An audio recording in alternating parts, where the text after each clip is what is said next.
Let's talk about three important number theoretic functions: the tau, the sigma, and the phi function. The tau n represents the total number of positive divisors of a number. For example, 10. Tau 10 will be equal to 4 because 1, 2, 5 and 10 are the four positive divisors of the number 10.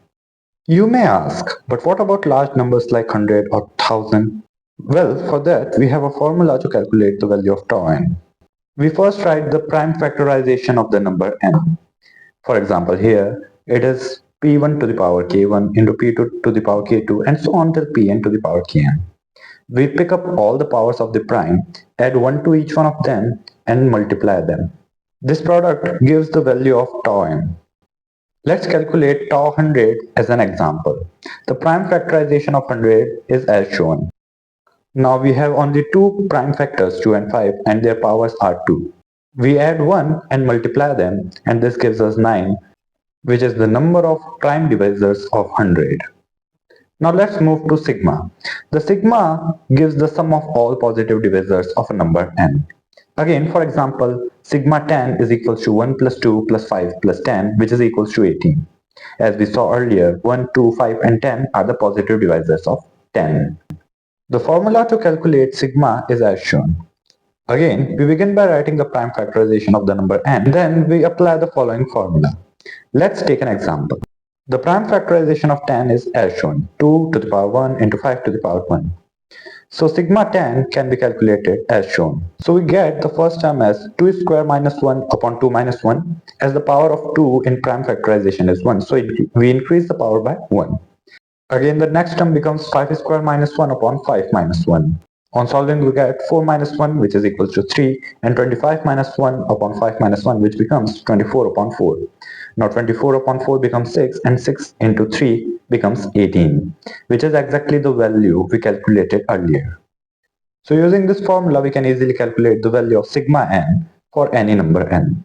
Finally, we have this phi n, which is also known as Euler's Phi function. It gives the positive numbers less than n which are relatively prime to n, or we can say co-prime. In other words, we can write phi n is equals to cardinality of the set 1 is less than equal to k is less than n such that GCD k comma n is equals to 1. We are taking all those positive numbers k, positive integers k, which are relatively prime to n. Let's take an example. We calculate the value of phi 10. Now numbers less than 10 are 1, 2, 3 and so on till 9. Out of these, only 1, 3, 7 and 9 are co-prime to 10. All others have some divisor common with 10. For example, 4 and 10 have a common divisor 2.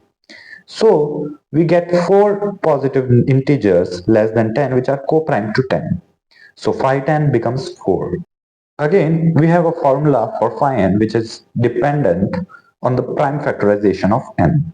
We just have to collect all the prime divisors of n and plug into this formula to get the value of phi n. Let's apply this formula at 10. Now 10 has only two prime divisors, 2 and 5. We put these values in the above formula and again we get the value of phi 10 as 4. Now let's talk about some applications of these functions. Tau n gives the total number of subgroups of any cyclic group of order n or Zn. Because we know that every cyclic group is isomorphic to Zn for some n. So anything you say about cyclic group applies to Zn also. And anything you say about Zn applies on cyclic groups as well. So moving on to next application. Number of elements of order k in Zn, where k divides n, is given by phi k. Further, the number of generators of Zn are given by phi n.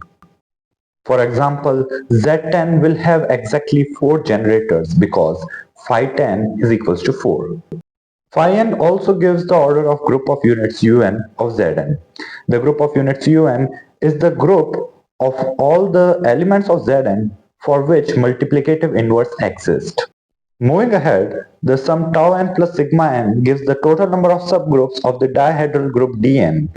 Dihedral group is an important non-abelian group, which is the group of rotation and reflection symmetries of a plane polygon of n sides.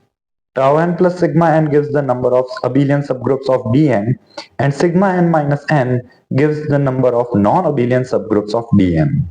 So that was all for today. Hope you enjoyed the video. Thanks for watching.